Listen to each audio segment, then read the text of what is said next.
ఘోరము అఘోరమే దాటుకుంటూ రాలే. ఇంకా ఎన్నున్నాయో వస్తూ ఉంటే ఘోరం అఘోరం కెరటాల్లా. కానీ ఘోరం అఘోరం రెండు ఉన్నప్పటికీ కూడా శివం మరువరాదు. ఘోరం అఘోరం అనే ఫలమిచ్చే చేతులు శివుడివి, ఘోర ఫలమైన అఘోర ఫలం ఇచ్చేవాడు ఆ చేతులు శివుడివి.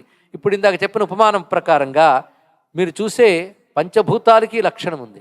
ఇందాక కాలంలో ఋతువుల లక్షణం చెప్పుకున్నాం, చలి వేడి.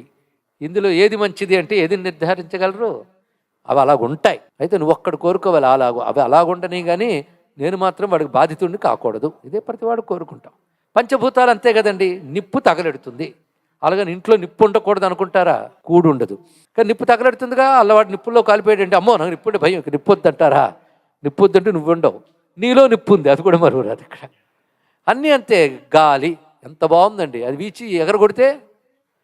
కనుక ఇప్పుడు ఘోర అఘోర లక్షణం లేనిది ఎక్కడ? మీరు ఆలోచించండి. ప్రతి దానిలో ఘోరం అఘోరం ఉంది. పోనీ పంచభూతాల్లో ఉన్నాయని మీరు అనుకుంటే సూర్యచంద్రుల్లో కూడా కనబడుతుంది కదా, కాలంలో కూడా ఉంది కదా, ఋతువుల్లో ఉంది కదా. మనుషుల్లో ఘోరాఘోరాలు లేవు? తప్పకుండా ఉన్నాయి. నాకెంతో ఇష్టమని పోరాడి తెచ్చుకుని దగ్గర పెట్టుకున్నప్పుడు అఘోరం. కొద్ది రోజులు ఇక ఘోరంగా కనబడ్డ సందర్భాలు ఎన్ని లేవండి ఇక్కడ. ఎందుకురా బాబు అనుకుని. కానీ ఘోరాఘోరాలు కూడా మనుషుల్లో ఉన్నాయి. కానీ ప్రతి చోట ఘోరం అఘోరం ఉందనే ఉంది మీరు పరిస్థితి. ఘోరం అఘోరం ఉంటూనే ఉంటుంది.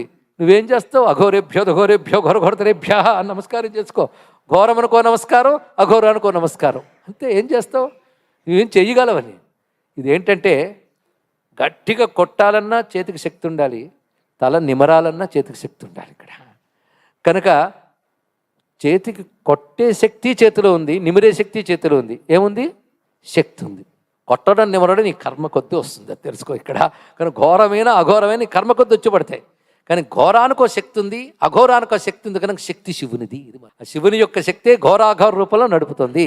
కానీ సృష్టిలో ఘోరాఘోరములు పరమేశ్వరుని యొక్క చేతులని తెలుసుకో. ఆ పరమేశ్వరుడు రుద్రుడు ఘోరమైన అఘోరమైన కర్మఫల ప్రతాదగిస్తున్నాడు. కనుక నీ ముందు నిలబడ్డానయ్యా, నీ ఇష్టం, కొడతావో పెడతావో నా కర్మ కొద్ది అని సరెండర్ అవ్వగలిగితే రుద్రోపాసన మరొకటి. ఇలా సృష్టిలో నీకు వచ్చే ప్రతి ద్వంద్వంలో ఘోరాఘోరములను రెండుగా చూడక కాకుండా రెండు ఒక్కడే అని చూడగలిగితే ద్వంద్వం దాటి ఏకమైన పరమేశ్వరుని తెలుసుకుంటావు. ఇది చెప్పేటటువంటి జ్ఞాన భాగం పేరే రుద్ర నమకం. రుద్రం మొత్తం చదివితే మనకు తెలియవలసిన భావం, తెలుసుకోవలసిన భావం అదండి ఇక్కడ. రుద్రం నాకు స్వరంతో వచ్చు, నాకు అక్షరంతో వచ్చు, నాకు పుస్తకం చూడకుండా వచ్చు, మంచిదే. కానీ ప్రపంచాన్ని రుద్రంగా చూడగలిగే భావం రావడం ప్రధానం. అది వచ్చని చెప్పగలగాలి ఇక్కడ. అది వచ్చినవాడు మహాయోగి. అలాంటి వాడు శివ శివ పశ్యంతి సమం శ్రీ కామాక్షి కటాక్షిత పురుషా విపినం భవనమమిత్రం మిత్రం లోష్టం చ యువతి బింబోష్టం అంటాడు మూక కవి మూక పంచశతిలో.